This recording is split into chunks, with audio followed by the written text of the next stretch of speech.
Il va retourner le corps et s'apercevoir que c'est une femme qui manifestement a passé un petit moment dans l'eau. On nous apprend qu'elle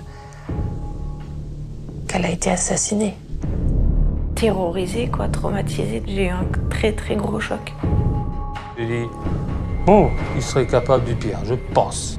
J'ai craqué et je me suis mis à pleurer. J'ai dit, mais arrêtez, j'ai rien fait.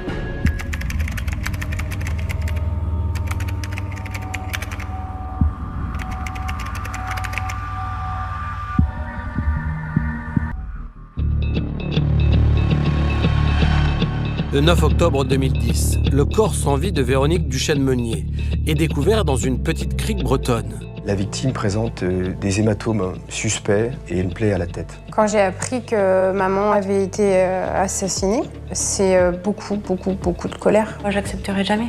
Je pourrai jamais faire le deuil de ma maman. La mère de famille de 47 ans a été étranglée en plein après-midi sur une plage des Côtes-d'Armor. Il va se poser la question pour les gendarmes de savoir si un corps et un sac peuvent dériver ensemble et arriver au même endroit. Pour élucider ce crime, les enquêteurs vont suivre de nombreuses pistes. On les vit mal parce qu'on se dit qu'il y a un meurtrier dehors. À partir de là, on a commencé à réfléchir, à voir qu'est-ce qui a pu se passer, qui aurait pu faire le coup. Un témoin va se retrouver au cœur des investigations. Il a une obsession pour les femmes. Celles qui tombent sous le coup de cette obsession sont véritablement traquées. C'est un homme potentiellement déséquilibré, désaxé. Est-il possible que la situation financière désastreuse de la victime soit en lien avec le crime? Ça m'a fait mal au cœur pour ma maman. Je me suis dit, mais comment elle a fait pour en arriver là? Alors, le montant de la dette était monumental. Et si finalement le mari était impliqué dans le meurtre? Il y avait quelque chose de particulier chez lui. Je dis, c'est pas normal, c'est pas une personne normale. Je leur ai dit 100 fois, vous pouvez me demander ce que vous voulez, vous le mettre à l'endroit, à l'envers, poser différemment la question, je n'ai rien fait. C'est en compagnie de Jean-Marc Bloch, ancien patron de la PJ de Versailles, et de Négar Haeri, avocate pénaliste, que nous allons revenir sur cette affaire non élucidée.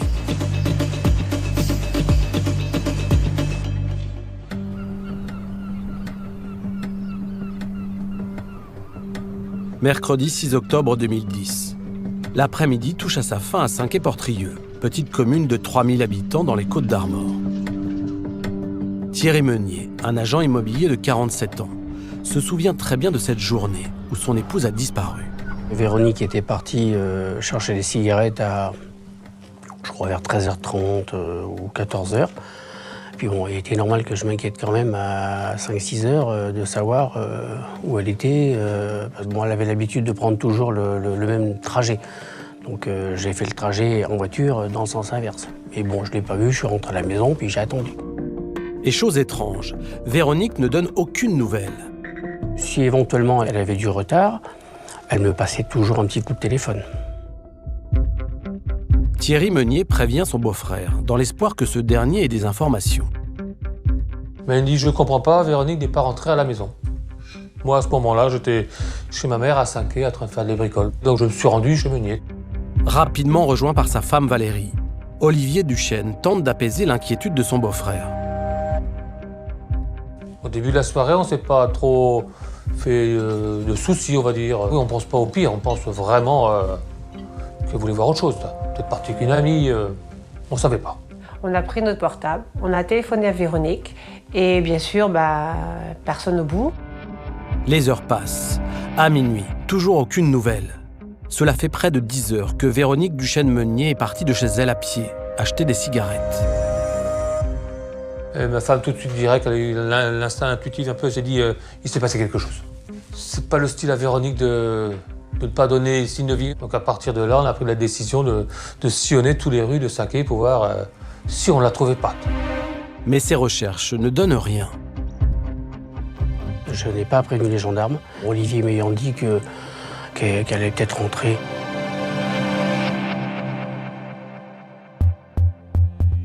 Au lever du jour, Thierry Meunier ne peut plus contenir son inquiétude. Il décide alors de signaler la disparition de sa femme. Il est 11h ce jeudi 7 octobre, lorsqu'il pousse la porte de la gendarmerie d'Étable-sur-Mer. Il explique aux gendarmes qu'il n'a plus de nouvelles de sa femme depuis la veille, 14 heures, qu'il a cherché à la joindre et qu'il s'inquiète. Thierry Meunier donne le signalement de Véronique. 47 ans, 1,63 m, mince, blonde aux cheveux mi-longs. Elle est vêtue d'un jean, d'un pull vert et d'un châle beige. Les déclarations de Thierry Meunier les inquiètent suffisamment pour qu'il lance des investigations et qu'il décide de ratisser la côte, de faire survoler un hélicoptère au-dessus de la plage de Saint-Quay-Portrieux. C'est pas courant du tout, et là on peut saluer les investigations qui ont été réalisées, mais c'est hors du commun de déplacer un hélicoptère. Donc tout est fait pour essayer de la retrouver. Une journée déjà que Véronique Duchesne-Meunier a disparu. Alors que les recherches de la gendarmerie se poursuivent, ses proches arpentent la région. J'ai essayé de la chercher en allant à la petite chapelle à Étable, en allant pareil au port, parce qu'il y a une petite chapelle au port aussi, où quand on était petit, on allait à la messe avec notre grand-mère. J'ai fait un peu les bords de mer, me disant que peut-être qu'elle se promenait par là. On a été sur les criques qui étaient un peu plus loin, voir si on trouvait quelque chose. On ne savait pas, j'étais même parti avec ma propre fille à faire des recherches. On avait questionné les gens si on ne l'avait pas vu, tout ça. On avait beaucoup marché, beaucoup cherché. Mais ni la fouille minutieuse du sentier côtier, ni les survols de l'hélicoptère de la gendarmerie, ni le tour des hôtels de la région n'apportent le moindre élément. Les proches de Véronique Duchesne-Meunier sont persuadés qu'il est arrivé quelque chose de grave. Les enquêteurs cherchent alors à retracer la dernière journée de la disparue. Ils veulent savoir où elle a été et dans quel état d'esprit elle se trouvait.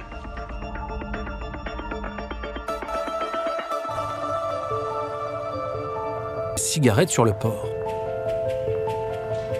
Les enquêteurs interrogent le gérant du bar tabac L'Écume à Saint-Quay, qui confirme que Véronique Duchesne a bien acheté ses cigarettes. Son ticket de caisse l'atteste. Elle est passée à 14h23. Impossible pour l'instant d'établir ce qu'a fait Véronique Duchesne-Meunier en sortant du bureau de tabac.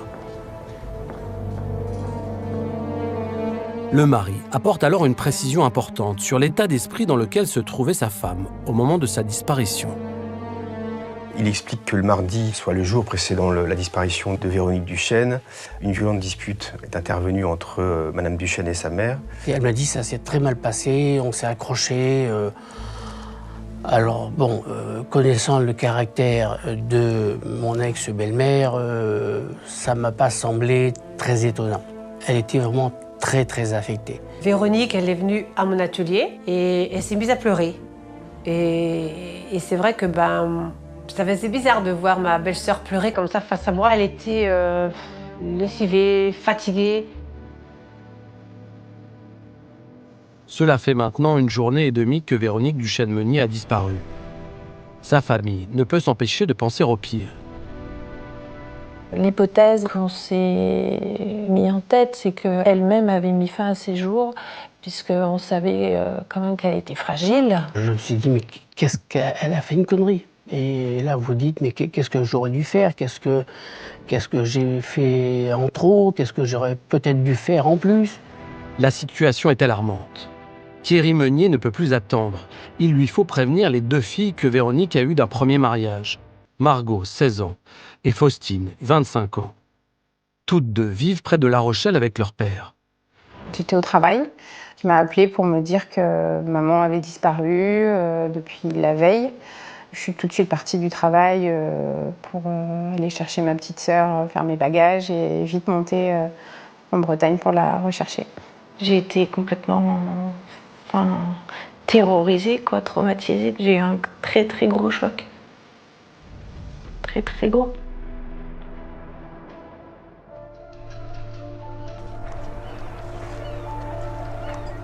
Plus personne n'a de nouvelles de Véronique Duchesne-Meunier depuis qu'elle a quitté son domicile en disant à son mari « Je vais acheter des cigarettes ». 2 nuits ont passé depuis sa disparition, 2 longues nuits d'angoisse pour sa famille qui craint le pire. Qu'a fait cette mère de famille en sortant du bureau de tabac à 14h23? A-t-elle mis fin à ses jours? A-t-elle rencontré quelqu'un? Se cache-t-elle quelque part? Les recherches se poursuivent dans l'espoir de répondre au plus vite à ces questions.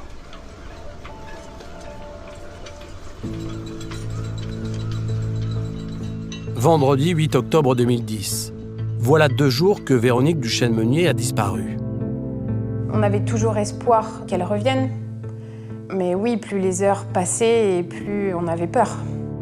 La presse se fait l'écho de cette étrange disparition. Et très vite, les gendarmes recueillent plusieurs témoignages. Il y a une première femme qui va se manifester, qui explique qu'elle est passée en voiture et qu'elle a pu apercevoir une femme qui avait l'air perdue, perturbée, voire même hagard un peu dans la rue, et qui pourrait correspondre à la description de Véronique Duchesne. Elle va reconnaître une silhouette, les vêtements correspondent, mais une fois qu'on lui présente les photos à la gendarmerie, elle ne reconnaîtra pas Véronique Duchesne. Un autre témoin se présente à la gendarmerie d'Étable-sur-Mer. Une seconde femme va se manifester auprès des enquêteurs en expliquant qu'elle a pu croiser une femme à la pharmacie de Saint-Quay-Portrieux, pouvant correspondre à la description de Véronique Duchesne. Cette femme va effectivement lui demander de pouvoir lui composer le numéro d'une clinique psychiatrique à proximité, ce qui va l'interpeller. Fort de ce témoignage, les gendarmes contactent les centres psychiatriques de la région. Mais aucune patiente au nom de Véronique Duchesne-Meunier n'y a été admise. Ils se rendent par ailleurs à la pharmacie de Saint-Quay-Portrieux dans laquelle l'inconnu a été vu. Et on s'aperçoit là, interrogeant le pharmacien, que ce n'est pas Véronique Duchesne. On va retrouver la vraie patiente qui ne correspond absolument pas à Véronique. Alors que les gendarmes effectuent ces premières investigations, la mère rejette un objet de sinistre augure. Une femme se balade sur la plage de Saint-Quay-Portrieux, sur la plage de la Comtesse, à proximité de l'île de la Comtesse, pour faire de la pêche à pied, et puis à cette occasion découvre un châle enveloppé dans les algues et les rochers.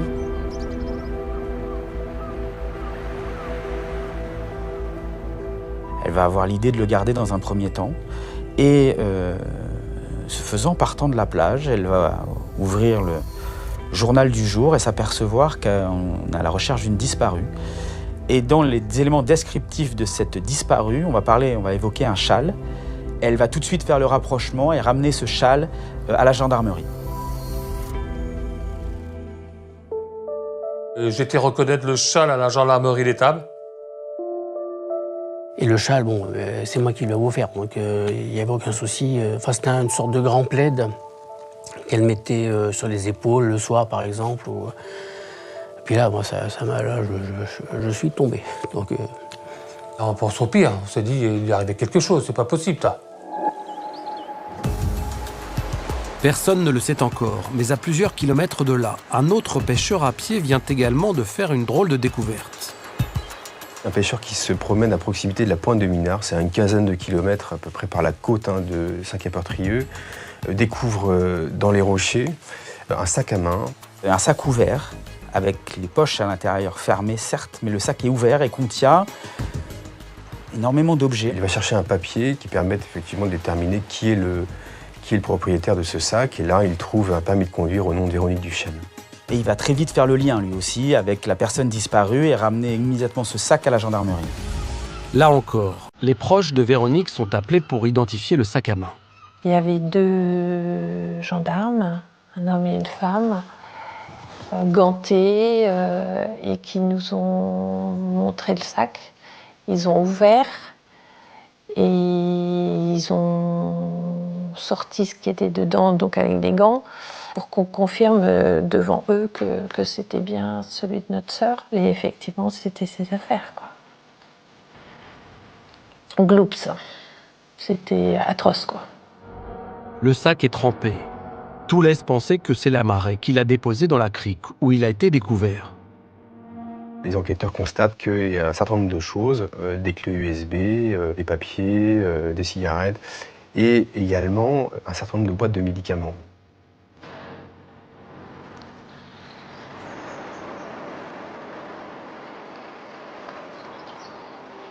Jean-Marc, nous sommes tout près de l'endroit où le châle de Véronique Duchesne-Meunier a été retrouvé. Et c'est à 15 km d'ici, plus au nord, que son sac à main a été découvert dans une petite crique. Ces 2 objets ont manifestement séjourné dans l'eau avant d'être ramassés. A priori, ça peut faire craindre un suicide par noyade. Qu'est-ce que vous en pensez? Effectivement, Arnaud, on peut imaginer que Véronique Duchesne-Meunier, dans un moment de désespoir, ait décidé de mettre fin à ses jours en se jetant à l'eau pour se suicider. Il y a plusieurs éléments qui viennent conforter cette hypothèse.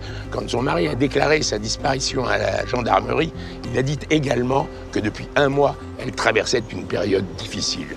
Ensuite, la veille de sa disparition, elle s'était violemment disputée avec sa mère. Et puis enfin, les médicaments retrouvés dans son sac à main sont des antidépresseurs.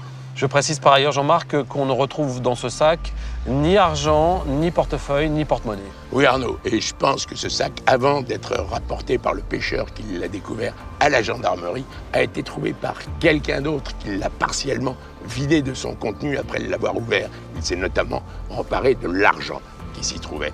Je pense que cet homme ou cette femme a des révélations importantes à faire. Il est peut-être témoin de quelque chose d'important. Je suis convaincu que s'il se manifestait, aussi bien les enquêteurs que les magistrats feraient preuve de beaucoup d'indulgence et seraient peut-être même prêts à fermer les yeux sur ce menu larcin. Il n'est bien sûr pas trop tard pour que ce témoin se manifeste. Alors que les recherches se poursuivent pour tenter de localiser Véronique Duchesne-Meunier, cette disparition va connaître un tragique dénouement. Il est 14h, ce samedi 9 octobre 2010, quand deux hommes vont faire par hasard une macabre découverte.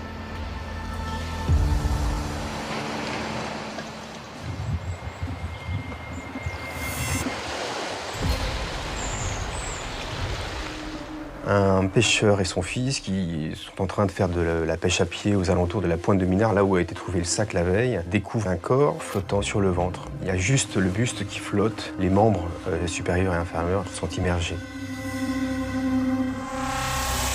Immédiatement, le fils va ramener le corps sur les rochers.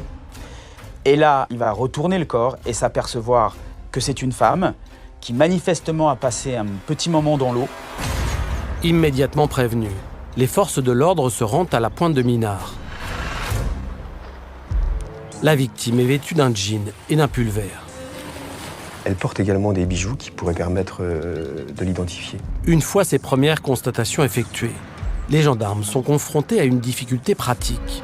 L'évacuation du corps va être extrêmement compliquée parce qu'on se trouve dans une zone très escarpée.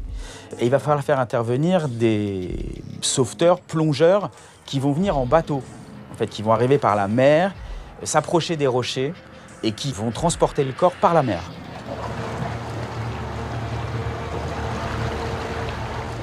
À 16h30, le corps est déposé sur le petit port de Bréhec, à l'abri des regards. Un médecin est dépêché sur les lieux. Il constate que la victime présente des hématomes suspects sur les avant-bras et le bas des jambes. Elle présente une plaie à la tête. Le médecin se demande alors si le décès n'est pas d'origine criminelle. Il soupçonne en réalité l'intervention d'un tiers. Il va donc suggérer ce qu'on appelle un obstacle médico-légal, de manière à ce qu'une autopsie soit réalisée. Les gendarmes en sont persuadés. Le corps sans vie retrouvé à la pointe de Minard est celui de Véronique Duchesne-Meunier. C'est la gendarmerie qui appelle. Je suis avec Olivier, je suis avec mes parents. Et mon père me dit, écoute, je vais aller à ta place reconnaître le corps parce qu'il dit, ça va pas être beau. Et il dit, je veux pas que tu le fasses. Et donc ils sont partis tous les deux.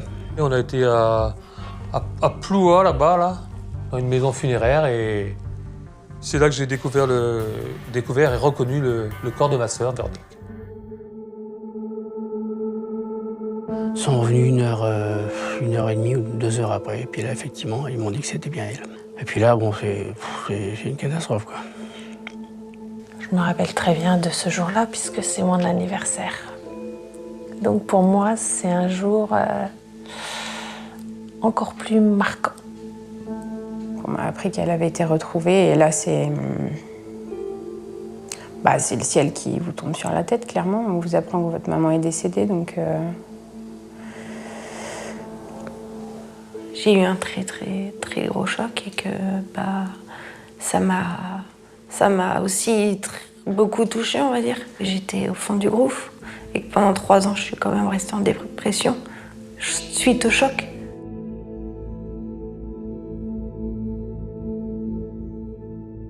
Négard, après avoir constaté la présence de blessures suspectes sur le corps de Véronique Duchesne-Meunier, le médecin dépêché sur les lieux a posé un obstacle médico-légal.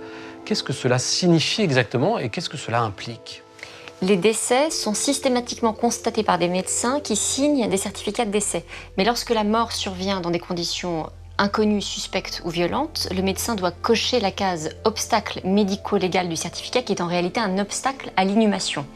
On commence alors une période d'enquête avec des autopsies pour comprendre les circonstances exactes de la mort et c'est seulement à l'issue de cette période, lorsque la conservation du corps n'est plus nécessaire à la manifestation de la vérité, qu'on pourra procéder à l'inhumation. La famille de Véronique Duchesne-Meunier raconte avoir été appelée par la gendarmerie pour reconnaître le corps. On imagine l'épreuve et le traumatisme que cela représente, surtout lorsque les circonstances du décès ont été très violentes et que le corps a séjourné dans l'eau. Est-ce que c'est un acte obligatoire ? Non Arnaud, la présentation du corps à la famille, c'est un droit, mais jamais une obligation. Et surtout, elle peut être déconseillée par le procureur de la République lorsqu'il estime que l'état du corps est trop dégradé. L'intérêt de cette présentation, c'est l'identification de la victime. Or, on a aujourd'hui de nombreuses techniques scientifiques qui nous permettent de parvenir à ce but autrement. En revanche, après l'autopsie, la famille est en droit de demander à récupérer le corps et celui-ci doit lui être restitué dans le meilleur état de restauration possible. Le lundi 11 octobre 2010, soit 2 jours après sa découverte, le corps de Véronique Duchesne-Meunier est autopsié au service de médecine légale du CHU de Rennes. Ce sont les conclusions de cette expertise qui détermineront la suite à donner à cette affaire.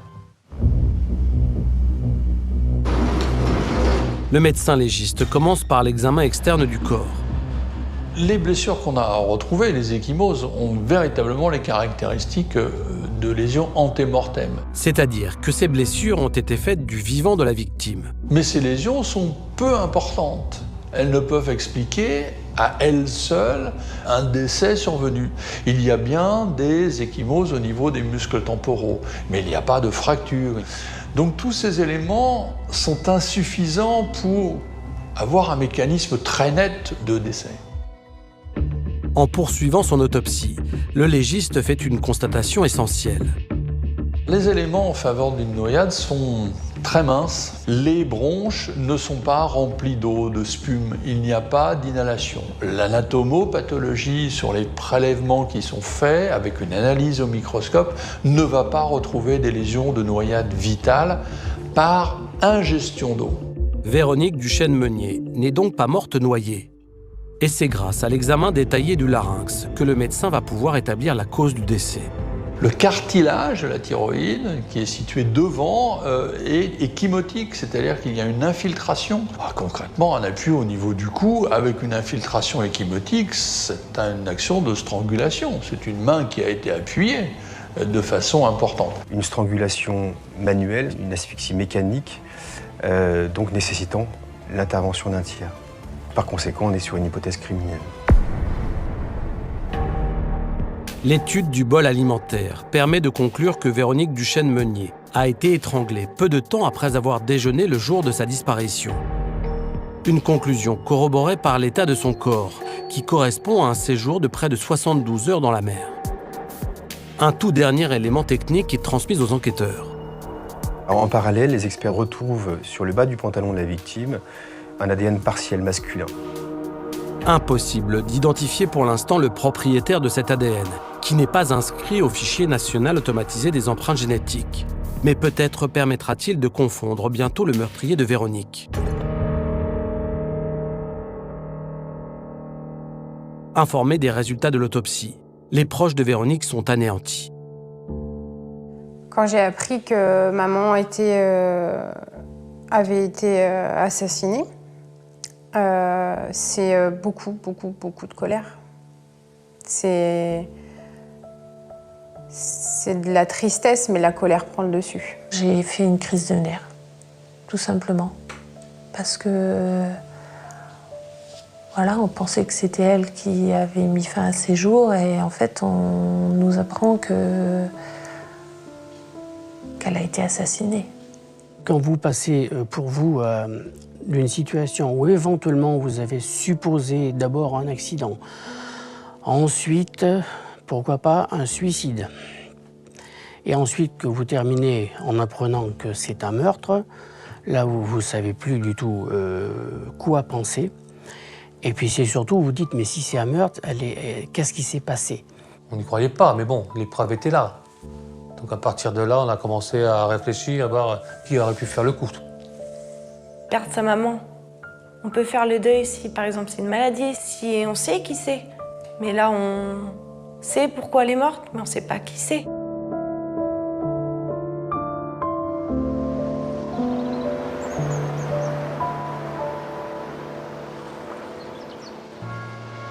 Jean-Marc, l'origine criminelle du décès de Véronique Duchesne-Meunier ne fait maintenant aucun doute.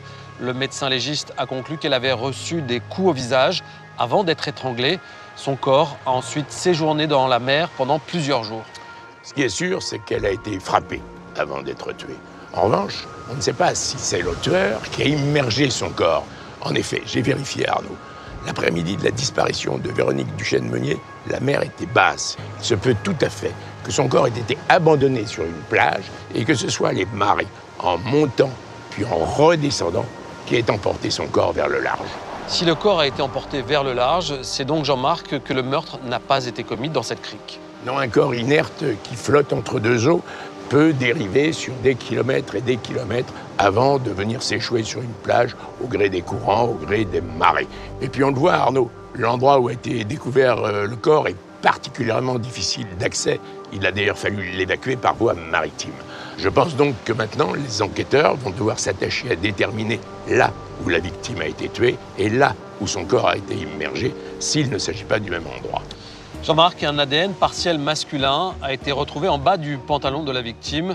Cet ADN n'a pas matché, comme on dit, avec les traces inscrites au fichier national automatisé des empreintes génétiques. Mais est-ce que c'est réellement un élément pertinent pour l'enquête ? Je pense que les enquêteurs sont partis de l'hypothèse que le tueur ait pu traîner sa victime en la tirant par les chevilles en direction de la mer. Auquel cas, évidemment, en laissant son ADN sur le bas de son pantalon. Mais cet ADN peut bien sûr se trouver là pour de nombreuses autres raisons. Il est évident que cette trace biologique serait beaucoup plus parlante si elle se trouvait sur un des sous-vêtements de la victime. Alors le 12 octobre 2010, le parquet de Saint-Brieuc ouvre une information judiciaire pour homicide volontaire et saisit la section de recherche de Rennes. Les gendarmes entendent les proches de Véronique Duchesne-Meunier. Ils fouillent la vie de cette mère de famille en espérant trouver l'élément qui leur permettra d'élucider le meurtre.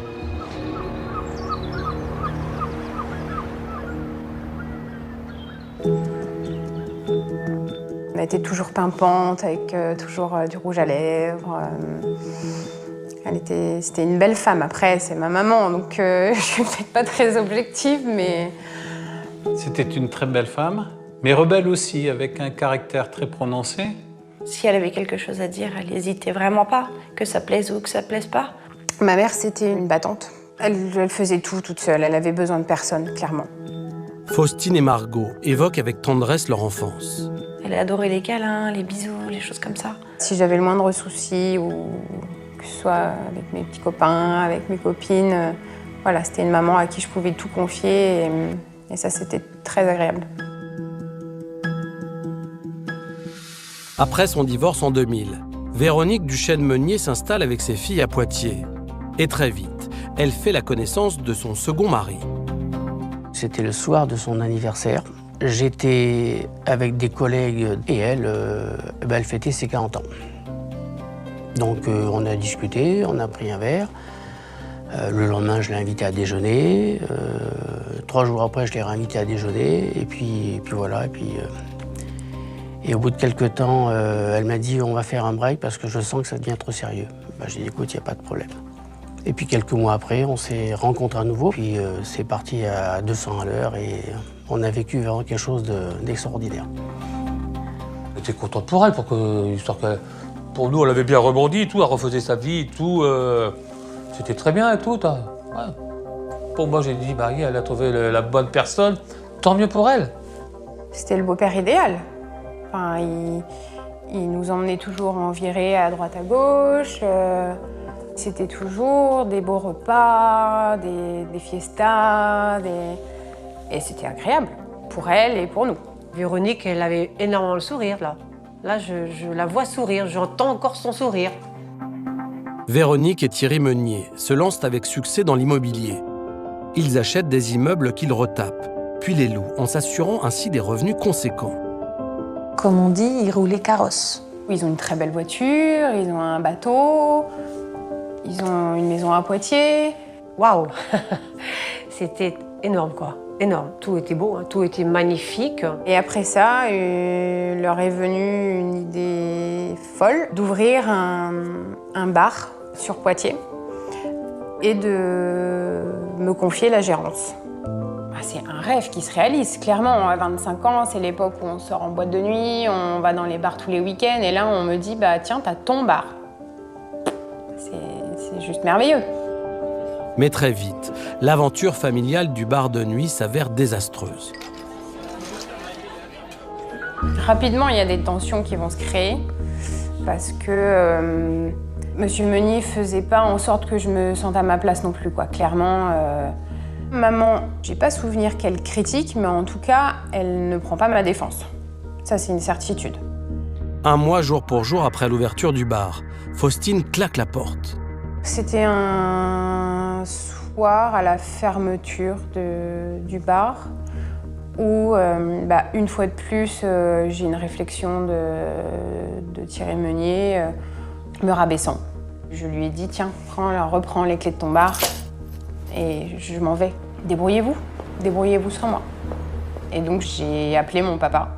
Faustine m'appelle à 2h du matin, au secours, carrément. Viens me chercher.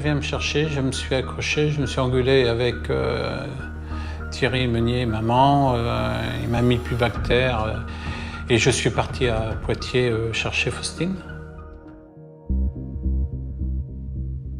Et un mois plus tard, Margot, la cadette, décide également d'aller vivre chez son père. Entre Véronique et ses filles, la rupture est consommée.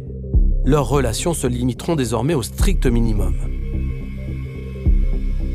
Les dernières années, on se voyait très peu. Clairement, nos relations étaient devenues très conflictuelles. Donc on se voyait pour le temps d'un café. Je préférais qu'il y ait peu de moments et des courts moments, mais de bons moments. La mère de famille est profondément affectée par cette situation. Il faut se mettre à sa place. Quand il y en a une qui part, et puis quelques mois ou quelques semaines après la deuxième, c'est quand même assez compliqué. À cette situation personnelle très douloureuse, se sont ajoutés de graves revers professionnels. Les affaires poitevines du couple Meunier périclitent. Salaires impayés, arriérés d'impôts et de charges sociales. C'est la ruine. C'est malheureusement très simple. On était très endettés. Le bar nous avait beaucoup endettés.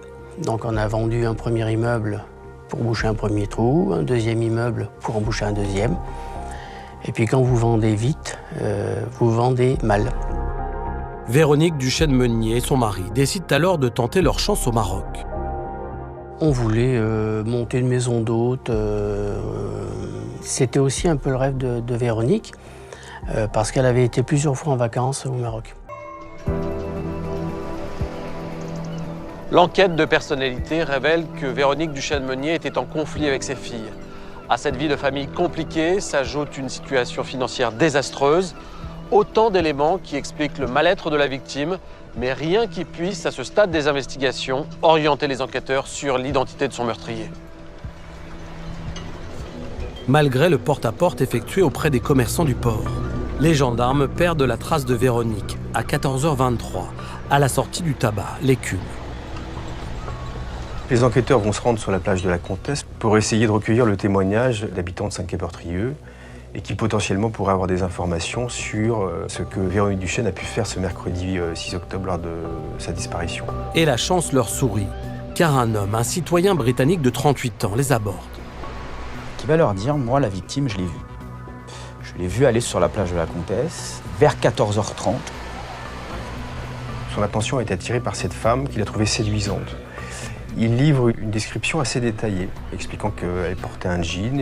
Il évoque également le pull vert, qui correspond à la tenue de Véronique Duchesne ce jour-là. Il va parler du châle, il va dire elle était très élégante puisqu'elle portait sur elle une grande écharpe ou un châle. Et il va expliquer que lui se situe à droite de la plage et que cette femme va traverser la plage de la Comtesse pour se rendre sur la pointe de l'île de la Comtesse, donc face à la mer. Et qu'à cette occasion, elle va apparaître puis disparaître. Il expliquera qu'il l'a regardée, semble-t-il avec insistance, pendant 20-25 minutes. Ce témoin l'a vu installer son châle, qu'elle lisait un livre, et ensuite il va expliquer s'être baigné et avoir perdu de vue la victime. Des photographies de Véronique Duchesne-Meunier sont alors présentées à ce témoin providentiel. Ce citoyen britannique il identifie formellement Véronique Duchesne sur les photos que lui présentent les enquêteurs. Pour lui, il n'y a pas de doute, c'est bien la victime.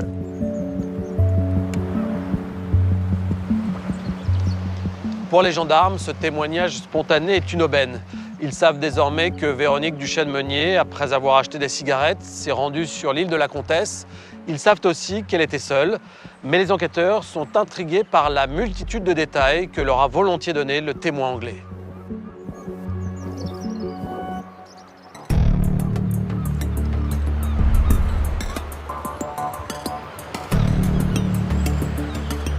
Les gendarmes vont être un petit peu interpellés par la précision de ce témoignage, la description extrêmement pointue et l'observation qui a été faite de Véronique pendant une bonne demi-heure par ce témoin. Ça transpire une forme d'envie, d'attirance, quelque peu malsaine quand elle est décrite comme ça. Vraisemblablement, oui, la mate, on la regarde et on la trouve attirante. Les gendarmes veulent en savoir plus sur ce témoin au comportement étrange, qui est, à ce stade des investigations, le dernier à avoir vu la victime vivante. Ils vont apprendre que c'est un vieux gars qui vit chez sa mère à Binic, qui a l'habitude de venir avec sa mère sur la plage de la Comtesse. Ce qui est plus inquiétant, c'est qu'ils vont se rendre compte au cours de leurs investigations que cet homme a un rapport déviant avec les femmes. Notamment, ils ont été appelés à 6 reprises pour des faits de dispute conjugale, avec, au dire de sa compagne, des violences, et encore une fois, au dire de sa compagne, une tentative de strangulation. Ce qui est un petit peu inquiétant. Renseignement pris. Il est établi que la compagne de cet homme a porté plainte en 2008. Mais à l'époque, l'enquête n'a pas permis de confirmer ces violences. Et ces rapports houleux avec cette ex-compagne ne sont pas le seul élément inquiétant. C'est un homme qui suit, qui épie, qui traque des femmes par téléphone, et également qui est capable sur la plage, en réalité, de pouvoir interpeller spontanément et sans filtre des femmes. C'est un homme potentiellement violent, c'est un homme potentiellement déséquilibré, désaxé. Il a une obsession pour les femmes, et celles qui tombent sous le coup de cette obsession sont véritablement traquées, avec des appels à des employeurs, des appels aux endroits où elles se rendent, pour connaître un maximum de renseignements sur ces personnes. Fort de ces informations complémentaires, les enquêteurs décident de mettre ce témoin sur écoute. Ils vont tomber sur des conversations téléphoniques qui sont, entre guillemets, sans équivoque, sur cette capacité à pouvoir s'en prendre violemment des femmes. À travers les conversations téléphoniques, il se vante d'être un psychopathe, d'avoir pu frapper à plusieurs reprises des femmes, sans jamais, il le précise, avoir été attrapé, ce qui interpelle grandement les enquêteurs. Mais aucun lien matériel entre le meurtre de Véronique Duchesne-Meunier et ce témoin anglais au profil inquiétant ne peut être établi. À ce stade, rien ne relie Véronique Duchesne à ce monsieur, sauf un élément qui est quand même important, c'est que c'est la dernière personne à l'avoir vue vivante. Les gendarmes décident donc de convoquer le citoyen britannique et sa mère qui l'accompagnait sur la plage de la Comtesse, le jour du meurtre. Ils s'expliquent sur leur emploi du temps de l'après-midi et ils confirment qu'ils sont bien allés sur la plage tous les deux et qu'ils ne sont pas restés longtemps. Les déclarations du témoin sont donc entièrement corroborées par celles de sa mère. De plus, son ADN ne matche pas avec l'ADN inconnu retrouvé sur le pantalon de Véronique Duchesne-Meunier. L'homme est mis hors de cause. Cette première piste d'enquête se referme.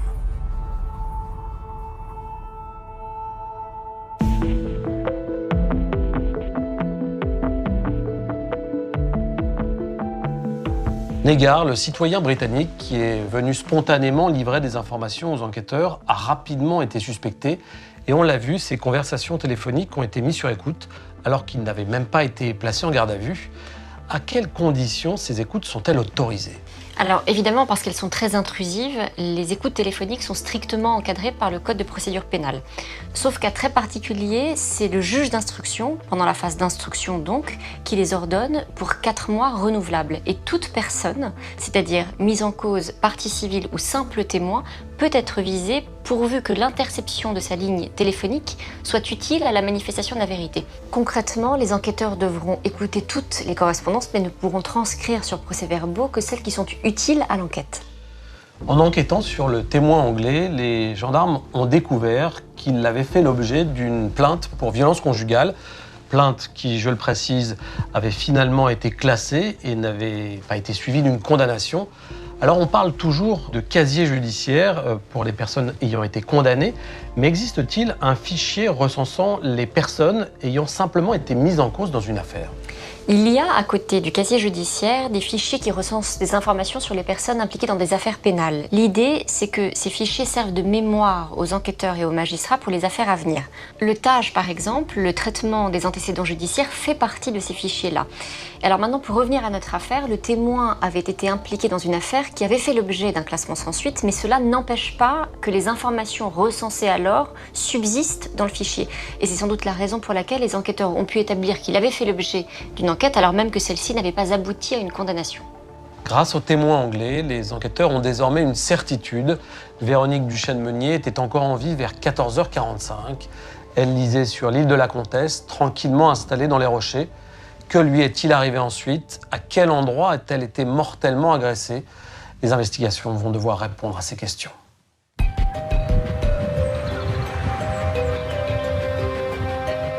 Considérant que le crime a pu avoir lieu sur l'île de la Comtesse, les enquêteurs se demandent comment le corps et le sac à main se sont retrouvés 15 km plus loin.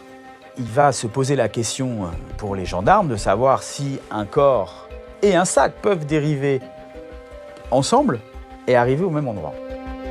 Pour tenter d'obtenir des réponses, les gendarmes vont frapper à plusieurs portes. Ils vont y faire une enquête auprès des services météorologiques, des pêcheurs, mais le problème c'est que ça ne va aboutir qu'à des positions divergentes.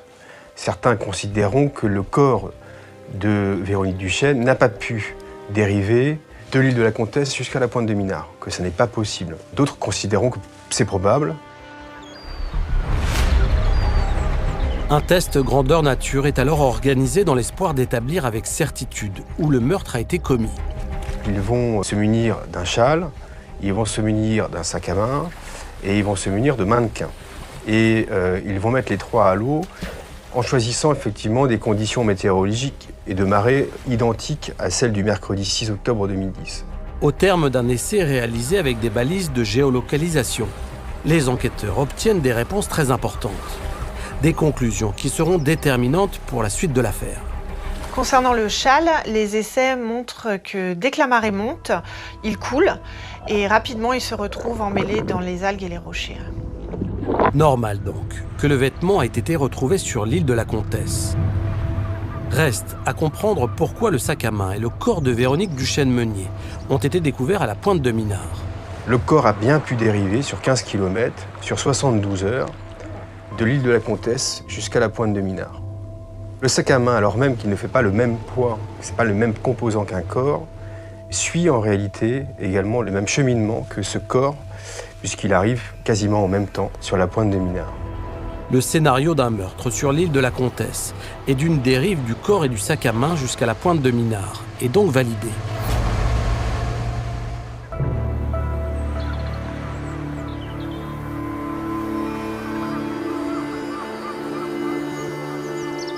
Jean-Marc, les gendarmes sont désormais persuadés que le meurtre a eu lieu sur l'île de la Comtesse. Ce mercredi 6 octobre 2010, après avoir acheté des cigarettes sur le port à 14h23, Véronique Duchesne-Meunier est allée lire sur les rochers. Et c'est là qu'elle a été mortellement agressée. Oui, mais attention, c'est extrêmement fragile. Tout ça ne repose que sur un seul témoignage. Celui de cet Anglais qui dit avoir vu passer la victime sur la plage de la Comtesse. Cet Anglais était avec sa mère. Sa mère confirme qu'il était bien sur la plage, mais elle n'a pas vu Véronique Duchesne-Meunier. Et elle n'a pas remarqué non plus que son fils observait cette femme et l'a observée pendant une bonne trentaine de minutes. Elle n'a donc rien vu ni remarqué.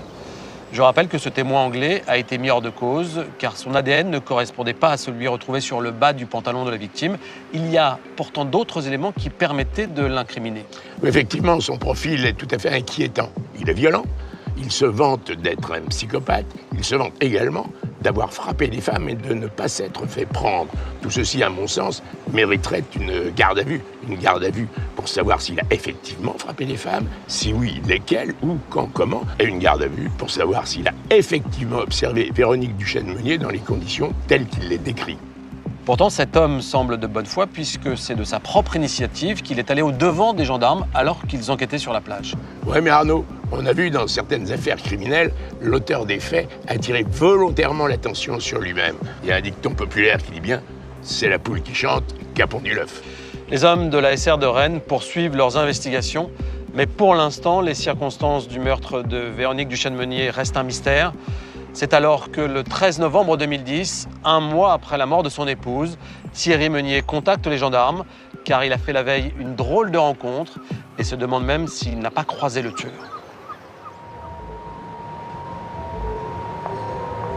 J'étais dans un bar en train de discuter et puis il y avait quelqu'un qui était juste à côté et j'entendais sa discussion en même temps.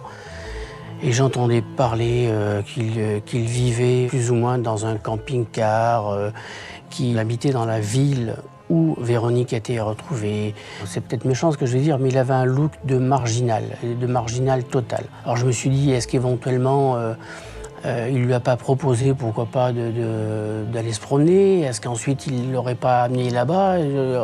Mais dans ces cas-là, vous imaginez que tellement de choses. Et j'ai aussitôt appelé le major qui m'avait dit, si vous avez un jour des idées, si vous pensez à quoi que ce soit, vous m'appelez.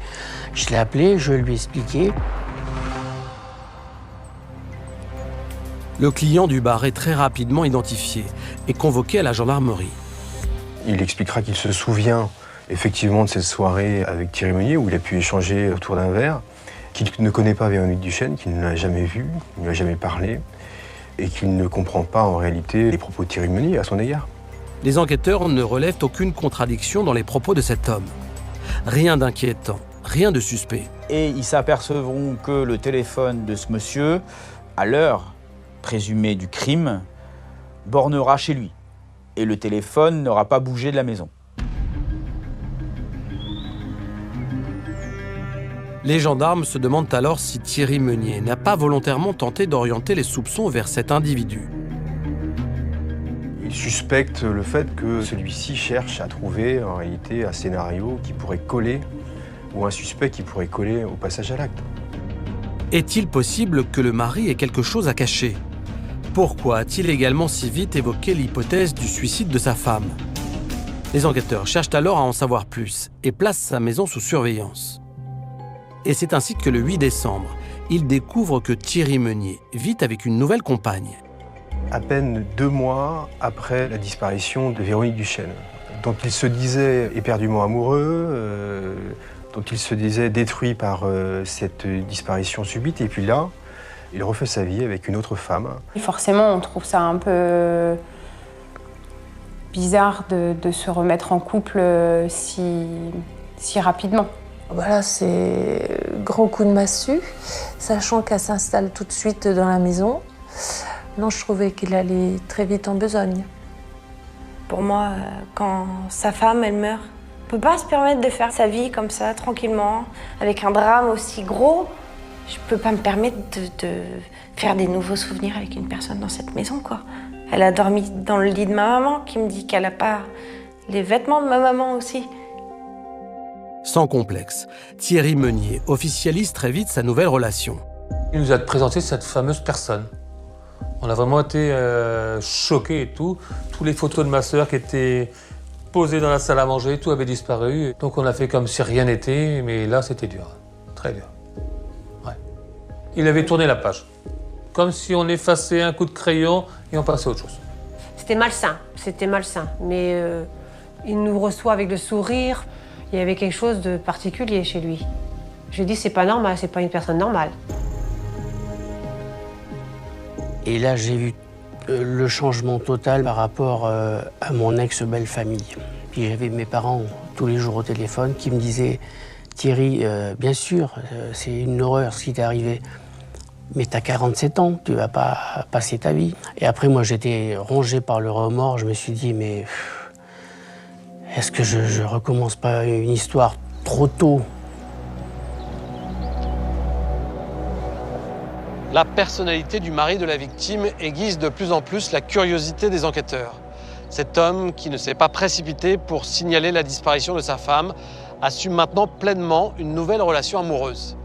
Les gendarmes ont également le sentiment que Thierry Meunier cherche depuis le début à brouiller les pistes.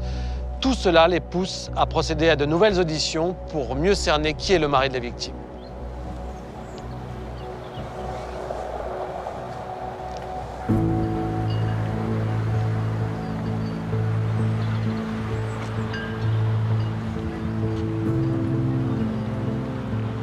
Thierry Meunier, il dérange parce que Thierry Meunier arrive, il porte beau, il a une grosse voiture, il est assez flamboyant. Monsieur Meunier, il joue au golf, il joue au tennis, il parle haut, il parle fort.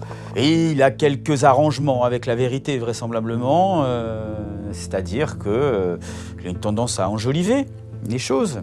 Donc ça va être compliqué, oui, effectivement. Il va ressortir un portrait de Thierry Meunier qui est à la limite du petit escroc. Voilà ce qui en ressort. Il est fort probable que mes anciens collaborateurs ont dû me charger. Et quand vous faites de l'achat-vente immobilier, vous prenez une marge au milieu, ce qui est le but de l'opération. Mais bon, les gens savent vite après que, je ne sais pas, vous avez gagné 10 000 euros, 15 000 euros, 20 000 euros en vendant une maison. Donc vous ne vous faites pas vraiment que des amis dans ce milieu-là.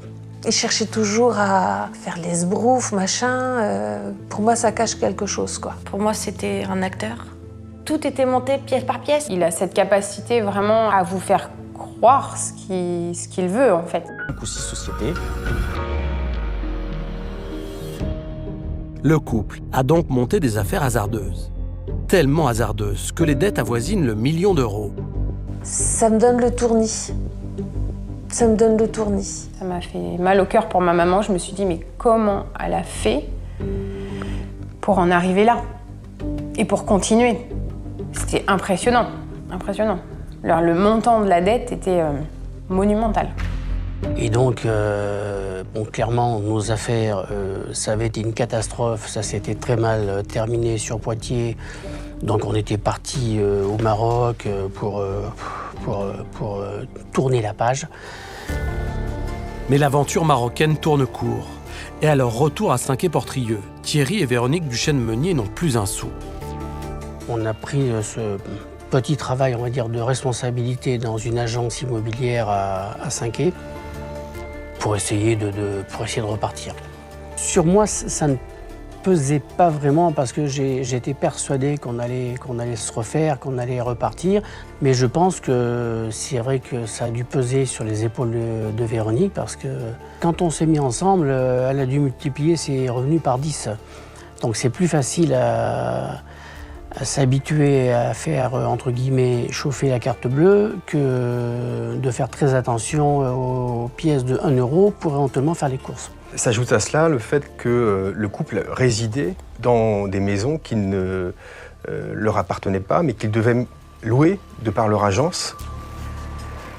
On est tout à fait d'accord que c'est illégal, mais quel est l'agent immobilier qui n'a pas fait une petite opération qu'on appelle clairement au black?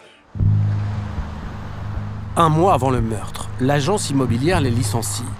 Et une enquête judiciaire pour escroquerie et abus de confiance est ouverte. Endetté, le couple risque maintenant une condamnation pénale. Véronique Duchesne-Meunier et son mari cachent alors cette situation extrêmement grave à leur famille. Les proches ne la découvriront qu'après le crime. Elle se confiait pas et tout, malheureusement. Je ne sais pas, qu'est-ce qui s'est passé réellement? Pour avoir 1 million d'euros de dette, c'est que c'est pas une bricole, hein, c'est... Alors est-il possible que la mort de Véronique ait permis à Thierry Meunier de sortir de cette ornière? Telle est désormais la question que se posent les gendarmes. Les enquêteurs vont chercher un mobile et le mobile financier leur apparaît le plus crédible. En somme que ça lui ferait gagner 200 000 euros sur une dette de 1 million d'euros. Car Véronique Duchesne-Meunier avait des assurances d'essai sur certains des prêts contractés par le couple. La dette de Thierry Meunier se trouve donc allégée par la mort de sa femme. Pour les gendarmes, c'est le mobile du meurtre. Ils décident alors de vérifier l'alibi du mari l'après-midi du crime. Thierry Meunier attend que Véronique revienne du bar tabac.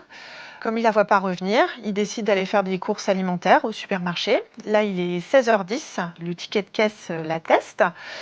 Puis il rentre chez lui. Il repart au supermarché vers 17h50, au même supermarché pour mettre de l'essence. Et vers 18h15, il est inquiet et là, il appelle son beau-frère Olivier. Les enquêteurs cherchent alors à établir par l'étude de la téléphonie de Thierry Meunier s'il a été en contact avec sa femme l'après-midi du meurtre et s'il a cherché à savoir ce qu'elle faisait et où elle était. Thierry Meunier va passer les premiers coups de fil à son épouse à 15h07 et à 15h10. À 15h07, il se trompe de numéro, enfin il rajoute un 1 dans le numéro. Et à 15h10, il rappelle et il inverse les derniers numéros. Il n'y a pas très longtemps qu'elle avait ce numéro de téléphone. Et comme il n'était pas enregistré, donc effectivement, j'ai dû recommencer. Et chose étrange, après avoir composé 2 faux numéros, Thierry Meunier raccroche et abandonne l'idée de contacter sa femme. Il va attendre 16h20 pour recomposer le bon numéro cette fois-ci, où là, il laisse un message à Véronique Duchesne.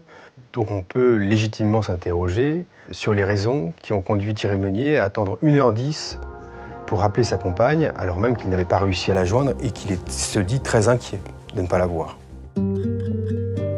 Et comment expliquer que dans la soirée, le mari ne compose pas régulièrement le numéro de téléphone de sa femme ? Pourquoi ne cherche-t-il pas frénétiquement, si son anxiété est réelle, à obtenir des nouvelles ?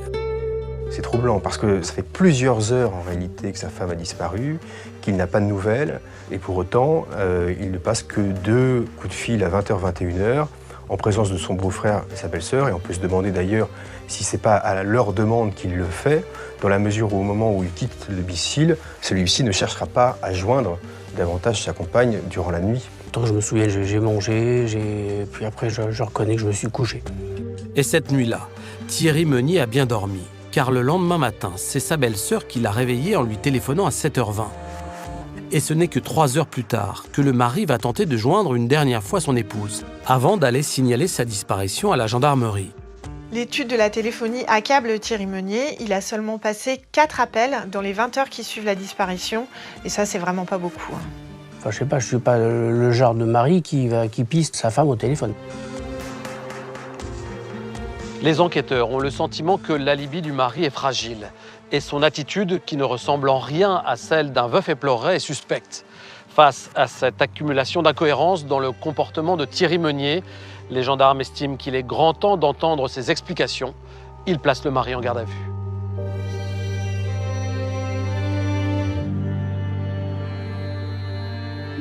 Près de 3 mois après le meurtre, le 16 janvier 2011, à 9h45, Thierry Meunier est interpellé chez lui. J'ouvre la porte et je tombe nez à nez avec au moins 15 gendarmes. Je dis, mais qu'est-ce qui se passe? Donc c'est là que le gendarme, je ne sais plus les termes qu'il emploie, vous êtes mis en état d'arrestation pour vous être entendu dans le cadre, voilà. Ah, j'en suis complètement... Et puis je suis emmené à Saint-Brieuc.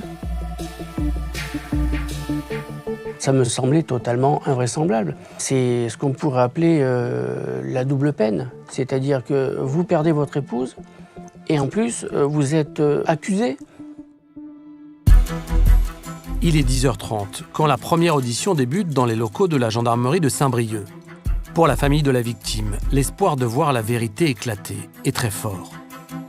Ah bah oui, sachant qu'il a été en garde à vue, oui,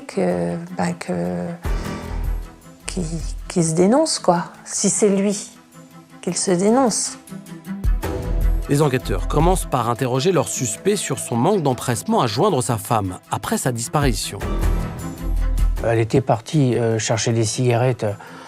Je me suis dit, je vais attendre. Moi, enfin, je trouve que mon attitude, elle était logique. Je ne vais pas passer mon temps au téléphone. Je ne surveillais pas Véronique au téléphone.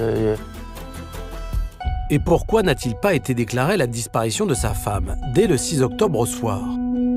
Si j'appelle trop tôt, c'est que c'est trop tôt. Si j'appelle trop tard, c'est que c'est trop tard. Alors, est-ce qu'il y a la bonne heure où on doit appeler quelqu'un?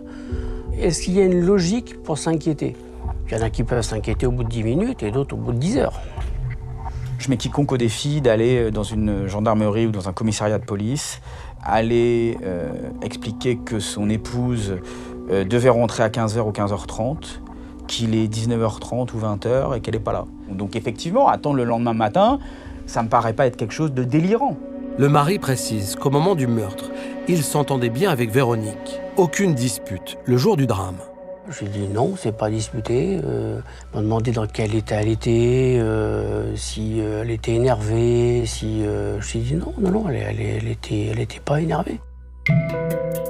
Et c'est avec force qu'il réfute avoir tiré un quelconque intérêt financier de la mort de son épouse.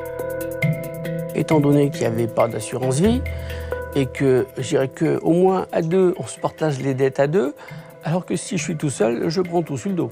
Donc je n'avais strictement aucun intérêt financier. Et pour preuve, l'assurance décès contractée sur les prêts, qui constituerait selon les gendarmes le mobile du meurtre, est loin d'être suffisante.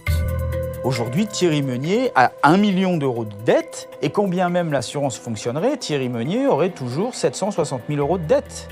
On est loin d'absorber les dettes du couple, donc il n'y a pas de mobile financier. Thierry Meunier a décidément réponse à tout. Ah, ça m'étonne pas du tout qu'il n'ait pas craqué. Il n'est pas bête, il est intelligent. Donc il sait comment y faire.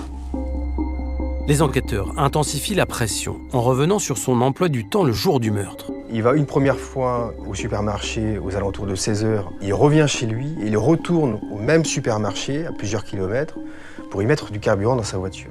Les gendarmes tiquent puisque Thierry Meunier leur a expliqué qu'il était vraiment à l'euro près. Donc ils se demandent pourquoi il a pris 2 fois sa voiture dans la même journée pour aller au même endroit. Les enquêteurs se disent que par ce biais-là, celui-ci aurait peut-être cherché à se construire tout simplement un alibi. Il était passionné de films de James Bond, tout ça. C'était le gars, il a bien pris les précautions de sortir chaque ticket, chaque endroit où il passait le jour de la disparition de ma sœur. J'ai l'impression d'être dans un mauvais film où il y a le gendarme gentil et puis il y a le gendarme méchant. Et puis de temps en temps, ils inversent les rôles. Mais surtout, ce qui me perturbe le plus, c'est qu'ils reviennent sans cesse sur des détails. Effet très étrange. Thierry Meunier ne peut pas dire ce qu'il a fait entre 14h30, heure à laquelle sa femme a été vue sur la plage de la Comtesse, et 16h, heure à laquelle il est arrivé au supermarché. La cerise sur le gâteau me dit « Mais c'est quand même le jour où votre épouse a disparu ». Et je lui ai dit « Mais attendez, moi ce jour-là, c'était pas le jour où mon épouse a disparu, c'est le jour où elle est partie chercher des cigarettes ». Donc l'interrogatoire, c'est une horreur. Les gendarmes tentent alors de déstabiliser le mari en lui disant qu'ils ont la preuve qu'il n'était pas chez lui quand il a téléphoné à sa femme à 15h07 et 15h10. Car son téléphone a alors borné au relais du sémaphore, situé juste à côté de la plage de la Comtesse. Pour eux, c'était clair, c'était moi, donc il fallait trouver tous les moyens et toutes les preuves. Vous avez l'impression que vous avez en face de vous un mur. Et que de toute manière, quelle que soit la réponse que vous donnez, ils vont vous poser la question différemment pour qu'éventuellement vous puissiez modifier Enfin, c'est insupportable. Poussé dans ses retranchements, Thierry Meunier finit par se souvenir que cet après-midi-là, il a été tout près du lieu du meurtre. Je leur dis oui, j'ai pris le chemin des douaniers qui permet de descendre au port. J'ai regardé pour voir si je la croisais. Mais je leur ai dit non, moi j'ai pas été sur la plage de la Comtesse, je suis resté au bord du parking. Mais ils m'ont répété 100 fois la question. Mais j'ai dit non, je n'ai pas été sur la plage. Mais quelques minutes plus tard, coup de théâtre, Thierry Meunier, qui vient de se défendre vigoureusement d'être allé sur la plage, admet l'avoir fait. Voilà un homme qui, depuis plusieurs mois et après plusieurs heures de garde à vue, sait en réalité qu'il est allé sur la plage. Il n'a pas pu l'oublier, c'est un élément quand même qui est assez fondamental. Et pour la première fois, il en parle. C'est pour moi l'élément le plus incriminant de ce dossier. Il est à ce moment-là à quelques mètres, simplement, de Véronique Duchesne. Il est 15h07, 15h10, et cet élément tombe effectivement comme une bombe dans ce dossier. Il aura donc fallu 40 heures de garde à vue et 103 jours d'enquête pour que Thierry Meunier se rappelle s'être rendu sur la plage de la Comtesse à la recherche de son épouse. Mais comment voulez-vous que 4 mois après, je puisse me souvenir à la minute près de ce que j'ai fait ? Thierry Meunier, c'est un personnage qui évolue un peu hors sol. C'est quelqu'un qui se raconte des histoires. Donc il ne mesure pas, en fait, Thierry Meunier, je pense, la gravité de la situation. Mais Thierry Meunier nie formellement avoir ensuite marché de la plage jusqu'à l'île de la Comtesse. Il jure n'avoir pas rejoint les rochers où le meurtre a eu lieu. Je leur ai dit 100 fois, vous pouvez me demander ce que vous voulez, vous le mettre à l'endroit, à l'envers, poser différemment la question, je n'ai rien fait. Je me souviens même qu'il y en a un qui jouait vraiment les méchants, lui. Il s'assit en face de moi et me dit maintenant, fini de rigoler. Je dis parce que vous trouvez qu'on rigole depuis le début? A priori, je suis quelqu'un qui a un peu d'aplomb. Et ça, je pense qu'ils n'ont pas du tout apprécié. Les gendarmes ont le sentiment d'être tout près de la vérité. Mais en l'absence d'aveux et d'éléments matériels permettant de relier leur suspect au crime, ils décident de mettre fin à la garde à vue. Ils m'ont dit on le relâche, on n'a pas réussi à le faire craquer ou tout ça.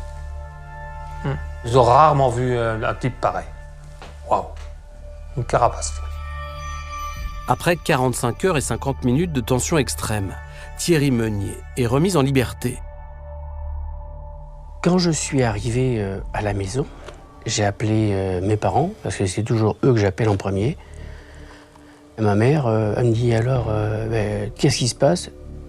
Eh bien, j'ai dit rien. Elle me dit, elle a dit, ils se sont excusés. Je lui ai dit non, pas vraiment, non. Et donc, voilà, vous ne comprenez pas, tout simplement.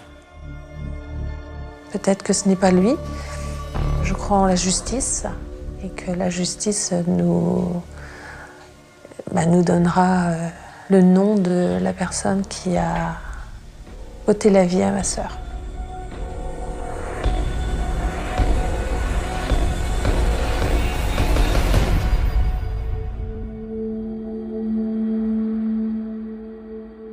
Jean-Marc, la garde à vue de Thierry Meunier a été très longue. Le moment clé est sans doute celui où il a admis s'être rendu tout près du lieu du meurtre le jour des faits. Est-ce que vous êtes étonné qu'il n'ait pas été déféré devant un juge d'instruction pour être mis en examen? Oui, Arnaud, effectivement. Certains sont mis en examen pour beaucoup moins que ça. En ce qui concerne Thierry Meunier, il y a quand même des charges lourdes qui pèsent contre lui. Moi, j'en vois au moins deux. D'une part, c'est vrai, il a mis du temps à reconnaître s'être rendu sur cette plage à proximité du lieu du meurtre. D'autre part, il n'a pas d'alibi pour le créneau horaire pendant lequel les gendarmes pensent que l'homicide a été commis. Bien sûr, ça ne prouve pas son implication. Mais ces indices graves, ces indices concordants, justifieraient, à mon sens, d'une mise en examen. Une mise en examen, Arnaud, c'est pas une pré-condamnation, c'est la juxtaposition d'une suspicion avec la présomption d'innocence. C'est pour ça qu'on dit qu'on enquête à charge la suspicion et à décharge la présomption d'innocence. Ce qui a conduit les gendarmes à soupçonner Thierry Meunier et à le placer en garde à vue, c'est à la fois son comportement et sa personnalité. Il ne s'est pas inquiété outre mesure de la disparition de sa femme. Il a refait très rapidement sa vie après le meurtre. Et par ailleurs, il est décrit comme un mythomane, un roublard, un peu grande gueule. C'est sûr. Tout ça ne plaide pas en sa faveur, les apparences sont contre lui. Mais Arnaud, il ne s'agit que d'impressions, de présupposés, d'interprétations psychologiques qui en aucun cas ne constituent des preuves. J'ai déjà eu face à moi des individus extrêmement antipathiques, désagréables, voire provoquants, de ceux dont on dit qu'ils feraient un coupable idéal, ce qui ne veut pas dire qu'ils sont coupables de quoi que ce soit. Thierry Meunier raconte que durant sa garde à vue, les gendarmes ont adopté tour à tour une attitude quasi théâtrale, à la limite de la mauvaise comédie, les fameux bons et méchants flics. Est-ce que cette méthode d'interrogatoire dont on parle depuis toujours est réellement efficace? Le but d'une garde à vue, Arnaud, c'est de déstabiliser, de faire baisser les défenses de celui ou de celle qu'on interroge. Il faut arriver à lui faire dire des choses qu'il ne dirait pas spontanément. Alors cette technique du bon et du méchant, oui, elle fonctionne toujours, à condition, bien sûr, d'être jouée avec modération, de ne pas être surjoué. J'ai connu des enquêteurs qu'on appelait des confesseurs, tant leur méthode permettait de faire croire à celui qu'ils interrogeaient que dès les aveux passés, il serait pardonné. Pour relancer l'enquête, la juge d'instruction demande aux gendarmes d'élargir leurs investigations. L'objectif est de retrouver de nouveaux témoins qui auraient été sur l'île de la Comtesse ce mercredi 6 octobre 2010. Les enquêteurs se retrouvent un peu dans l'impasse et la juge d'instruction décide de délivrer une nouvelle commission rogatoire pour qu'une analyse téléphonique soit faite sur le périmètre de la plage de Saint-Quay-Portrieux sur le créneau midi 16h. Durant ces 4 heures, plus de 15 000 communications ont été établies sur cette zone géographique. Les gendarmes recentrent leur créneau entre 14h23, l'heure où Véronique a acheté ses cigarettes, et 15h45, l'heure supposée où Thierry Meunier est parti pour le supermarché. Ça leur permet de faire un écrémage, mais il reste encore 5496 communications à étudier. C'est un travail colossal. Ces investigations mènent à un téléphone portable qui a borné 4 fois dans le secteur de l'île de la Comtesse, l'après-midi du meurtre, entre 14h07 et 15h55. Sa propriétaire s'appelle Erin Gobert. Quand les gendarmes m'appellent, ils me demandent déjà si j'étais sur les lieux, tel jour, etc. Et vu que c'est un lieu où je n'allais pas beaucoup, je leur dis que oui. Et ensuite, du coup, ils me disent que ce jour-là, il y a eu un problème, qu'il y a eu un meurtre au niveau de la plage de la Comtesse. Et là, je suis restée bouche bée. Erin Gobert est convoquée à la gendarmerie le 18 avril 2011, soit près de 7 mois après le crime. Son témoignage va être très intéressant, car elle en est sûre. Elle a vu Véronique Duchesne-Meunier qui se dirigeait vers le port aux alentours de 14h15, l'après-midi du meurtre. Comme j'ai croisé que quelques personnes ce jour-là, c'était pas dur pour moi de remettre ça en mémoire.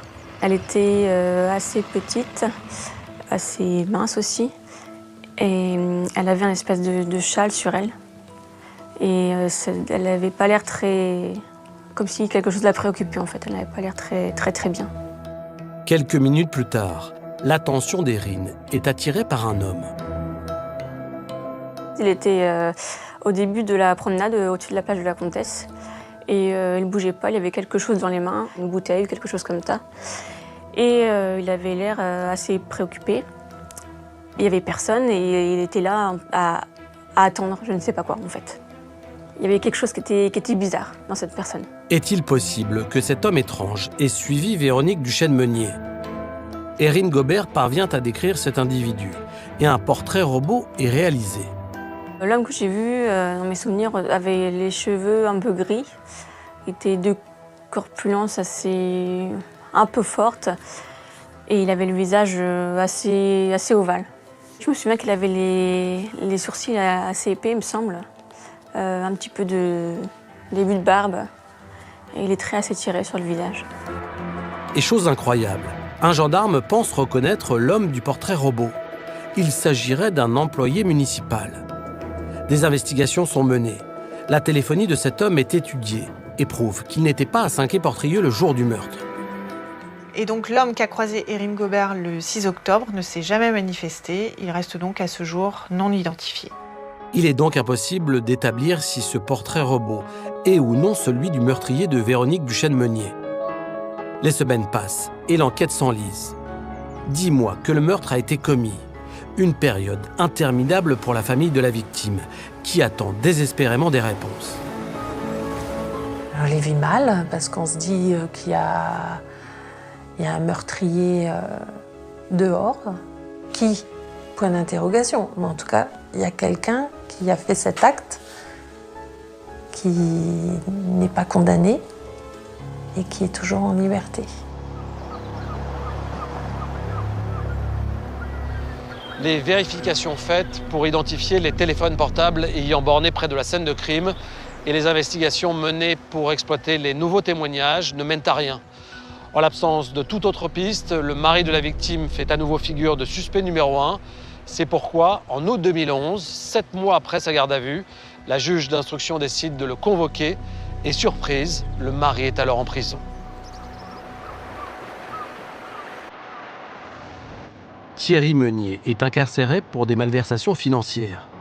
C'est donc derrière les murs de la maison d'arrêt de Saint-Brieuc qu'il reçoit la convocation de la juge d'instruction. J'ai reçu le courrier amené par un des gardiens et il me dit signez là. Je signe. Je dis c'est quoi ? Il me dit allez-y, lisez, vous verrez. Et sur ce courrier, je vois que j'allais être présenté à un juge d'instruction en vue de me mettre en examen pour le meurtre de Véronique Duchesne-Meunier. Là, par contre, j'ai paniqué. J'ai paniqué. Je me suis dit, qu'est-ce qui se passe? Donc là, vous dormez pas pendant une semaine. Le 23 août 2011, Thierry Meunier est extrait de sa cellule et conduit dans le bureau de la juge d'instruction. Il retrouve alors son avocat Maître Forger. L'audition est très courte. Thierry Meunier n'avait pas eu le temps de s'entretenir au préalable avec son avocat. Et du coup, il choisit de ne faire qu'une simple déclaration. Thierry Meunier dit « j'ai pas fait ça, j'ai pas fait ça. Vous pouvez me traiter de truand, vous pouvez me traiter d'escroc, mais en aucun cas je suis un criminel. » Et elle me dit, voilà, vous allez être placé sous le régime des témoins assistés, je crois. Et là, moi, je me suis tourné vers Richard Forger, et j'ai dit, mais c'est quoi ça? Et puis il me dit, non, c'est bon, c'est bon, tu t'es pas mis en examen. C'est plus souple comme régime, entre guillemets, que d'être mis en examen. Thierry Meunier est reconduit dans sa cellule. 3 semaines plus tard, après avoir purgé sa peine pour son délit financier, il est libéré. Mais il n'en a pas fini avec la juge d'instruction en charge du meurtre de sa femme. La magistrate le convoque à nouveau le 16 septembre 2011. Ça nous rassure un petit peu.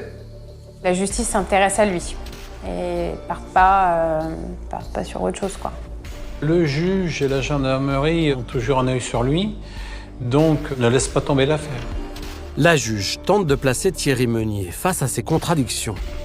Le problème dans ce dossier, c'est que, en l'absence d'éléments matériels véritablement pertinents, on va être dans la culture qui est celle de l'enquête policière des années 50, la culture de l'aveu. On va faire craquer Thierry Meunier. Là, je vous cacherai pas que j'ai craqué et je me suis mis à pleurer. J'ai dit, mais arrêtez, j'ai rien fait. Qu'est-ce que vous voulez? Vous pouvez pas passer votre temps à aller chercher celui qui a fait ça?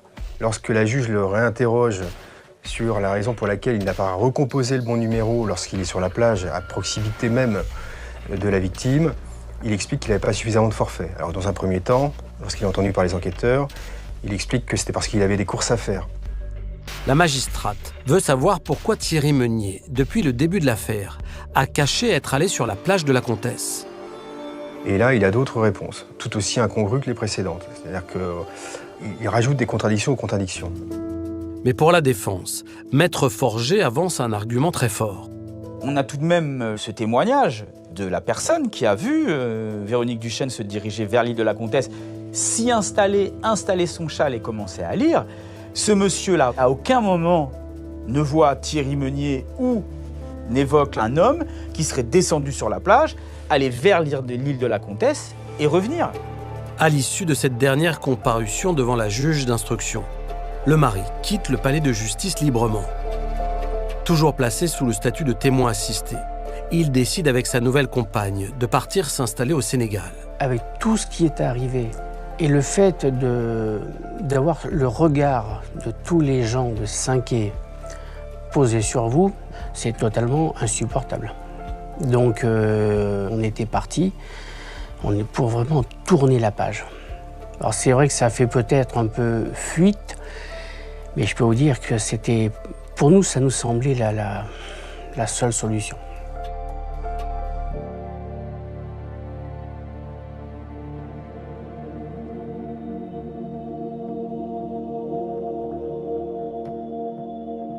N'égard, Thierry Meunier a été placé en garde à vue, mais ce n'est que 6 mois plus tard qu'il a été convoqué par la juge d'instruction, et ce pour être finalement placé sous le statut de témoin assisté, alors que beaucoup de personnes s'attendaient à ce qu'il soit mis en examen. Est-ce que vous pouvez nous expliquer ce qu'est le statut de témoin assisté ? C'est un statut qui est conféré à des suspects contre qui les charges sont plus minces que celles qui auraient justifié une mise en examen.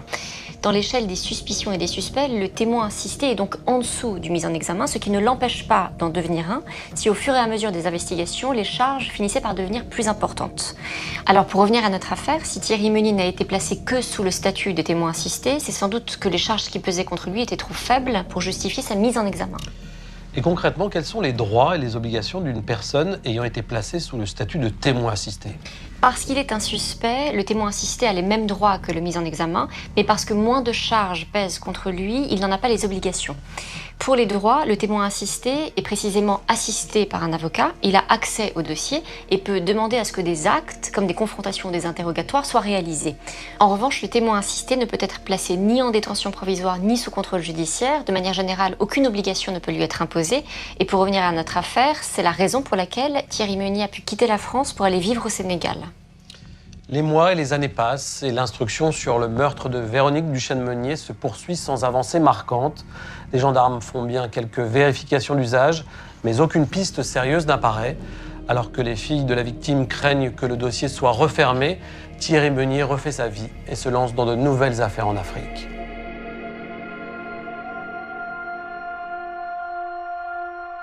Bien sûr qu'au début, vous y pensez 10 fois par jour. Et puis le temps passe. Et puis effectivement, j'avais refait ma vie. Et après, vous y pensez plus qu'une fois par semaine. Et puis une fois tous les 15 jours. Et puis après, sincèrement, vous n'y pensez plus. Pour moi, la page était tournée. Et en février 2017, 6 ans et demi après le meurtre, la justice semble vouloir elle aussi tourner la page. Le juge d'instruction envisage une décision lourde de conséquences, clôturer ce dossier. Pour moi, c'est pas logique. Je peux pas m'arrêter comme ça du jour au lendemain de chercher. Mais qu'est-ce qui va se passer? Les filles de Véronique Duchesne-Meunier s'engagent alors dans un combat pour connaître la vérité. Il leur est impossible d'admettre que le tueur ne soit jamais inquiété par la justice. C'est difficile en tant qu'enfant et en tant que famille qu'une affaire soit classée, ça c'est sûr et certain. Mais après, avec mon père et ma sœur, on a pris la décision de prendre rendez-vous avec le juge pour qu'il nous explique pourquoi. Là, l'assistance de mes filles a été primordiale. Mais parce que voilà, elles ont bien démontré que justement on tenait à ce que l'affaire ne soit pas clôturée et qu'elle dure toujours. C'est alors que le 18 septembre 2017, un nouvel élément est porté à la connaissance du juge d'instruction. On s'aperçoit qu'un ADN peut correspondre partiellement au profil génétique qui a été retrouvé sur le pantalon de la victime. Donc le juge d'instruction décide de poursuivre l'enquête sur la base de cela. Forcément, c'est un soulagement de se dire « Allez, c'est reparti, il y a à nouveau quelque chose, c'est pas fini ». L'emploi du temps de l'individu dont l'ADN correspondait partiellement avec celui du pantalon est vérifié. Sa téléphonie est étudiée et il est mis hors de cause. Mais l'enquête reste ouverte et connaît même un nouvel élan en 2020. Pour réveiller le dossier, Faustine et Margot comptent sur Maître Lemintier, leur nouvel avocat. Aujourd'hui, je me sens rassurée, dans le sens où on a enfin trouvé un avocat s'intéressant à l'affaire, connaissant l'affaire et prêt à tout pour trouver l'assassin de ma mère. Pour moi, la thèse la plus sérieuse, en l'état, sauf nouveaux éléments dans le dossier, c'est celle de Thierry Meunier, car il y a un nombre inconsidérable d'incohérences et d'éléments incriminants. L'hypothèse des gendarmes selon laquelle celui-ci, profitant d'une fenêtre relativement courte entre 14h30 et 15h50, se disent « Tiens, alors ce 6 octobre-là, je vais aller casser la figure de ma femme sur une plage devant tout le monde, parce qu'à la maison c'est inconfortable, et là je vais l'étrangler. » Voilà. Et ensuite, je vais passer mes 2 coups de fil pour bien faire en sorte d'avoir un alibi béton. Mais comme je suis un peu troublé, je vais me tromper de numéro. Et puis après, je vais rentrer chez moi, je vais faire ma vie et je vais appeler son frère le soir. Moi, ça me paraît délirant. Par la porte ou par la fenêtre, l'hypothèse Meunier ne fonctionne pas. Moi, je suis bien placé pour savoir que je n'ai rien fait, donc il faut absolument qu'il se consacre à la recherche du coupable. Et je serais tenté de dire aux gendarmes, écoutez, messieurs, allez-y, creusez un peu, toutes les pistes, creusez toutes les pistes. Et il y a une piste que l'avocat de Thierry Meunier voudrait bien rouvrir, celle de la mauvaise rencontre, celle du fameux témoin anglais. Cette personne voit la victime à un laps de temps de plus de 30 minutes qui lui permettrait d'aller la voir L'étude de sa personnalité a démontré que ça pouvait être quelqu'un de violent, qui traquait les femmes, isolé notamment. Donc j'ai demandé aussi des compléments d'investigation le concernant. L'instruction se poursuit. En septembre 2020, Olivier, Valérie et Patricia Duchesne se sont constitués partie civile auprès des filles de Véronique. Aujourd'hui, c'est une famille unie qui attend des réponses de la justice. Une famille qui revient régulièrement sur les lieux du crime, dans l'espoir de connaître un jour la vérité.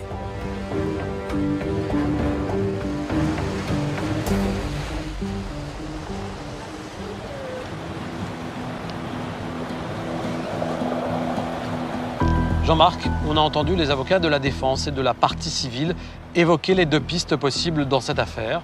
Parlons tout d'abord du témoin anglais qui dit avoir vu Véronique Duchesne-Meunier le jour du meurtre. Est-ce que c'est une piste crédible à vos yeux? Bien sûr que cette piste reste intéressante. Moi, je serais curieux de savoir ce qu'est devenu cet homme aujourd'hui. Habite-t-il toujours dans la région? A-t-il toujours des comportements déviants vis-à-vis des femmes? A-t-il été mis en cause dans d'autres affaires d'agression? Je vous rappelle, Arnaud, que son alibi tient essentiellement sur les dires de sa mère. Il serait quand même utile de les réentendre tous les deux. La deuxième piste dans cette affaire, Jean-Marc, c'est celle de Thierry Meunier, le mari de la victime. Cet homme a très vite été dans le viseur des enquêteurs, placé en garde à vue, laissé libre, puis convoqué une première fois par la juge d'instruction pour être placé sous le statut de témoin assisté et une deuxième fois pour un interrogatoire plus poussé sur le fond de l'affaire, sans être mis en examen. On sent bien que la justice tergiverse. Je crois que la conviction des gendarmes est faite, mais qu'ils n'ont pas réussi à emporter celle des magistrats. Dans ces conditions, c'est difficile pour les enquêteurs d'investiguer, de creuser d'autres pistes. On est dans la pire des configurations, celle d'un suspect qu'on n'arrive pas à confondre définitivement, celle d'un suspect dont on n'arrive plus à se dire qu'il est peut-être innocent. On a vu dans cette affaire qu'un témoignage important a pu être recueilli de nombreux mois après le meurtre. Je pense notamment à celui de cette jeune femme qui a vu Véronique Duchesne-Meunier tout près du port de Saint-Quay-Portrieux. Je précise que cette femme n'avait pas entendu parler de l'affaire au moment des faits. Selon vous, est-ce qu'on pourrait obtenir de nouveaux témoignages dans cette affaire? Bien sûr, plus on parle d'une affaire, plus on a de chances de recueillir des témoignages intéressants. Arnaud, la médiatisation d'une affaire peut permettre à certains de relier une scène inhabituelle à un événement particulier, en l'occurrence le meurtre de Véronique Duchesne-Meunier. Même des années après les faits, je suis convaincu que de nouveaux témoignages peuvent être recueillis. Il ne faut pas avoir de crainte si on a des choses à dire. Et c'est surtout que peut-être que grâce à un témoignage, on pourrait enfin découvrir la vérité. Parce qu'elle a vécu quelque chose de terrible, ça a été très violent pour elle. Elle mérite qu'on sache qui lui a fait ça. Moi, j'accepterai jamais. Je pourrais jamais faire le deuil de ma maman déjà. Par respect pour elle, je me dois de trouver la personne qui a mis fin à ses jours, en fait. Si j'ai envie qu'on sache qui a fait ça à maman, c'est pour elle, en fait. Quoi qu'il arrive, on restera là et on fera en sorte qu'il y ait des gens qui soient emprisonnés et que l'affaire soit résolue. Qu'il est encore temps. Il faut donner les éléments. Que même si c'est un petit détail, vous risquez rien en fait, à part de soulager une famille et de pouvoir faire un deuil en fait. Le meurtre de Véronique Duchesne-Meunier a plongé sa famille et tout particulièrement ses filles dans une immense tristesse. Puis sont venues la colère et leur détermination à faire éclater la vérité. Une vérité qui échappe encore à la justice, malgré le temps qui passe. Pourtant, dans cette affaire, les enquêteurs ont plusieurs fois cru la tenir. C'est donc qu'elle n'est pas loin. L'instruction doit se poursuivre, les investigations s'intensifier et les témoins se réveiller.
oceans, they kiss your feet. Snow bows to your breath. How can I compete?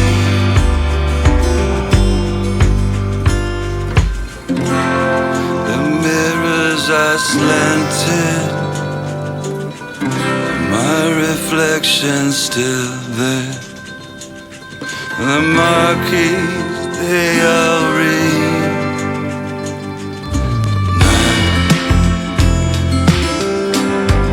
Appearing nowhere, appearing nowhere, now appearing nowhere.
reflection still there. The marquees, they all read.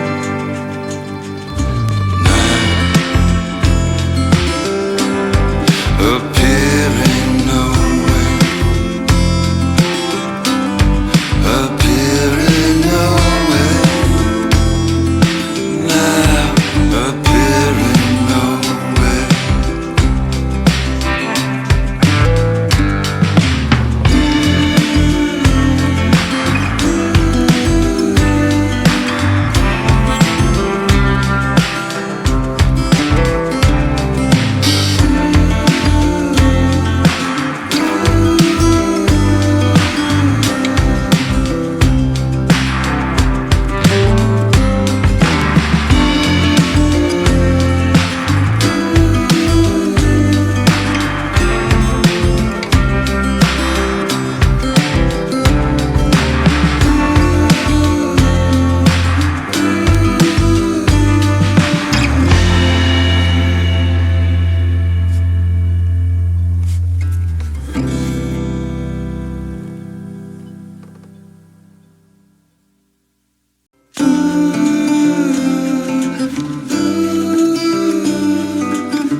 slanted, my reflection's still there. The marquees, they all read.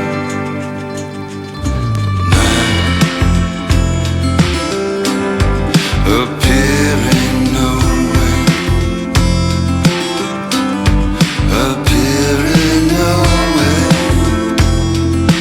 now appearing nowhere.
slanted.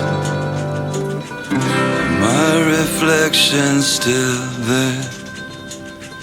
The marquees, they all read. Now, appearing nowhere. Appearing nowhere. Now, appearing nowhere.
slanted.